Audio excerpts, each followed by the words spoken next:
Two quick things that I didn't talk about that are important is, first of all, attire, how you dress for an interview.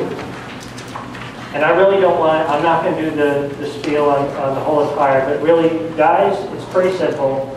For most interviews, unless you're told specifically otherwise, it's a suit and tie. Unless they tell you, don't worry about it, come in casual clothing, business casual, and that's fine. Never go to a job. It'd be a rare circumstance where you go to a job unless you're on site at a facility doing something where you'd wear casual clothing. So, and typically the suit color would be darker, so it would be a navy suit or a charcoal suit, as opposed to, let's say, a light tan or a light green suit or a white suit, because that would just look silly. A conservative tie, nothing that really gives away. Don't wear a tie that says TCU, TCU, TCU, TCU. You know, don't get that tie. Or something really conservative. Have your shoes polished.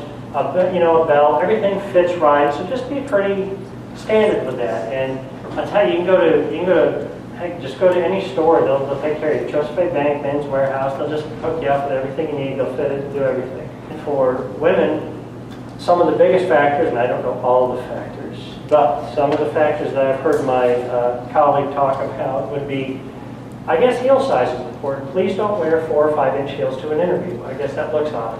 So keep the heel to a reasonable size. No more than 5 pieces of jewelry, or she said 4 pieces of jewelry, I'm sorry, and the earrings count as 1 and 2. So those would be things to consider. Traditionally, for a woman in a professional business attire it would be a skirt suit. And when you wear a skirt suit, you would wear pantyhose. And yes, they still sell pantyhose, and yet they do. Now, I understand there's pantsuits out there. Now, you have to consider who's the company you're interviewing with. Is it a company that seems pretty well established?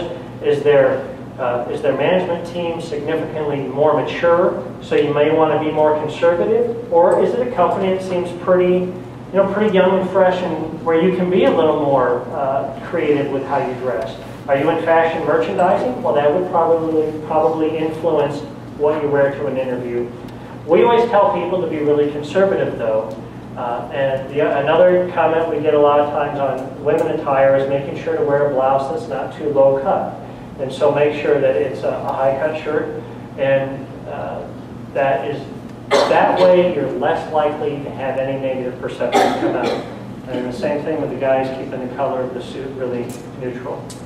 And that's it on attire. And then the last thing is, what do you think about thank you notes? Should you send a thank you note, or should you not? Should you email it, or should you send it? So, ideally, it'd be best if you could write handwritten thank you note. Always best, always. If you're able to get that back to the interviewer, write it after the interview. Go out to your car, write it, go back in, give it to the receptionist. Great. Do not put $20 in there. Do not put a candy bar in it. Just thank you. In your thank you letter, I really enjoyed talking about, and then put something specific that you talked about so they know that you didn't pre-write it, that you wrote it afterwards. Now, if you don't have any other option except to send an email, certainly do send the email. But we've gotten feedback from employers that they've hired one candidate over another because they got a thank you letter from this one and not from this one.